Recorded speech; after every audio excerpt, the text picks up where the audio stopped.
These days, there's no shortage of information. Archives and libraries have been storing it for centuries. Data exists in various forms and formats. In addition to traditional sources, researchers now have access to a much greater variety, such as online services. More and more information is becoming available digitally. The problem is not its availability, but how to find the needed information that is relevant for particular tasks. And it needs to be found quickly and efficiently. Traditionally, for an historian, research meant looking through books and printed material. That's changing. Increasingly, historians are looking to new sources, using the internet to research and gather information from a variety of providers, such as news agencies. In this way, researchers are entering a whole new sphere, the world of news media. This world has other rules and conventions. Journalists deal with events differently. Reporting, for instance, an ecological disaster, they want to know when and why it happened. Historians, on the other hand, view the event in the long term. They may regard it as the starting point for new legislation. What takes the most time is how to gather all your sources. Because, as a historian, you start by trying to choose what your sources will be, which is the creative part of your job.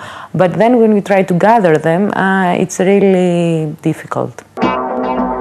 Looking for information in a news archive on renewable energy, for instance, an historian usually doesn't know what keywords to use. The information obtained can easily be irrelevant or overwhelming.